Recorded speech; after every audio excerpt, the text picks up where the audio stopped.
అందరికీ నమస్తే. మనతో నంది మండలం వేణుగోపాల్ గారు, AICC national coordinator, OBC department, Karnataka state in charge మనతో పాటు ఉన్నారు. నమస్తే సార్. నమస్కారం అండి.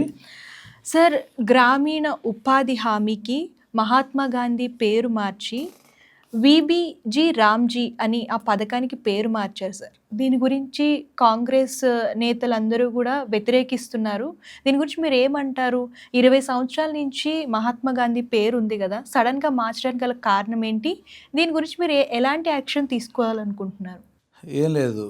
ఈ ఎన్డీఏ ప్రభుత్వానికి పోయే కాలం దగ్గరకు వచ్చి ఈ రకరకాల విపరీతమైన ధోరణులు ఆలోచిస్తూ ఉంది.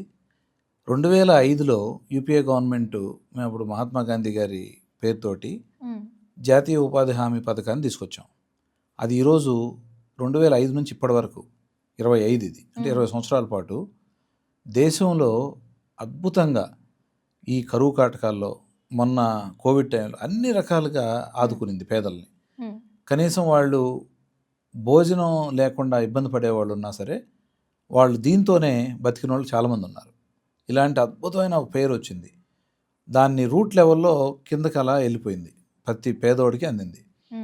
దీన్ని వీళ్ళు ఆ జాతిపిత, ఈ భారతదేశం ఉన్న రోజులు, ఈ భూమి మీద భారతదేశ పటం ఉన్న రోజులు లైఫ్ లాంగ్ ఎప్పుడు మన భారత జాతిపిత ఎవరంటే గాంధీజీ, గాంధీ మహాత్ముడు.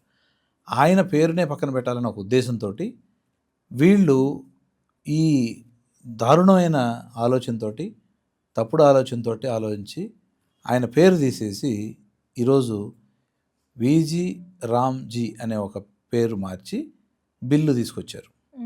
మీరు చేయదలుచుకుంటే ఇంకా మంచి పనులు, ఎన్నో మంచి పనులు దానికి అటాచ్ చేసి అప్డేట్ చేసి మనం దాన్ని చేసుకోవచ్చు. ఇప్పుడు ఏదైనా ఒక పథకం, సాఫ్ట్వేర్ ఏదో వస్తాయి, దానికి అప్డేట్ వెర్షన్స్ లాగా, అప్డేట్ లాగా మనం యాడ్ చేసుకుంటూ, జోడించుకుంటూ, దాన్ని సవరణలు చేసుకుంటూ వెళ్తాం. కానీ పేర్లే మార్చేయం కదా. అది జాతిపిత గాంధీ మహాత్ముడి పేరే మార్చలేం కదా. రెండోది, ఇప్పుడు ఈరోజు అసలే ఇంతకుముందు 10% స్టేట్ గవర్నమెంట్ భరించాలి, 90% సెంట్రల్ గవర్నమెంట్ భరిస్తుంది.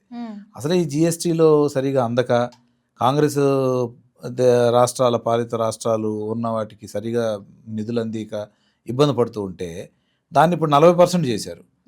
ఈ 40% ఎక్కడ రాష్ట్రాలు మీకు అందించగలవు ఫండ్స్? ఎక్కడ వీలవుతుంది?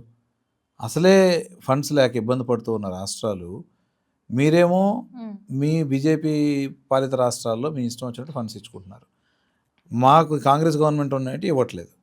మళ్ళీ ఎక్స్ట్రా బర్డన్స్ పెడితే ఆ పథకం నీరు గారిపోద్ది, కానీ సక్రమంగా నిలవదు కదా. అందుకనే ఈరోజు మేమే కాదండి, కాంగ్రెస్ ప్రభుత్వమే కాదు, ప్రతిపక్షాలన్నీ వ్యతిరేకిస్తున్నాయి. భారతదేశం అంతా దీని మీద వ్యతిరేకత ఉంది. వ్యతిరేకంగా దానికి ఉద్యమాలు చేస్తున్నాం. ఇది పేరు మార్చేంత వరకు ఆగదు, ఈ ఉద్యమం ఆగదు. మీరు మంచి పనులు చేసాము, ఇంకా కొన్ని మంచి పని దినాలు పెంచాము అన్నీ చెప్తున్నారు. అవన్నీ పేరు ఉంచి కూడా చేయొచ్చు కదా, పేరు తీసేయాల్సిన అవసరం లేదు కదా. అందుకని అదే ఇప్పుడు చూడండి, మనకు హిమాలయ రాష్ట్రాలు, అటు నార్త్ ఈస్ట్ రాష్ట్రాలు తప్పితే మిగతా రాష్ట్రాలు అన్నీ 40%ని షేర్ చేయమంటున్నాయి రాష్ట్రాలకి. ఇవన్నీ కుట్రల్లో భాగం. అంటే ఈ నెహ్రూ, గాంధీ ఇలాంటి వాళ్ళు, ఇందిరాగాంధీ ఇలాంటి వాళ్ళ పేర్లు ఇలాంటివి ఉండకూడదు, ఈ భారతదేశంలో స్వాతంత్ర సమరంలో పోరాడిన వాళ్ళ పేర్లు ఉండకూడదు అనే ఒక దురుద్దేశంతో చేసే పనులు ఇవి. మేము ఈ కాంగ్రెస్ ప్రభుత్వం ఒప్పుకోదు, కాంగ్రెస్ పార్టీ ఒప్పుకోదు. రెండోది, ప్రతి కార్యకర్త ఈరోజు గ్రామాన దాన్ని వ్యతిరేకిస్తూ ఉద్యమాలు చేస్తున్నారు. కాబట్టి మేము దీన్ని తీవ్రంగా ఖండిస్తున్నాం, వ్యతిరేకిస్తున్నాం. ఇప్పటికైనా మీరు ఆలోచించి మంచి ఉద్దేశంతో దీన్ని చేస్తారని ఆశిస్తూ సెలవు తీసుకుంటున్నాను. ధన్యవాదాలు సార్. సో చూసారు కదా, ఇలాంటి లేటెస్ట్ న్యూస్ చూడాలనుకుంటే మన ఛానల్ని సబ్స్క్రైబ్ చేయడం మర్చిపోకండి. లైక్ చేయండి, మీకు ఎలా అనిపిస్తుందో కామెంట్ రూపంలో తెలియజేయండి.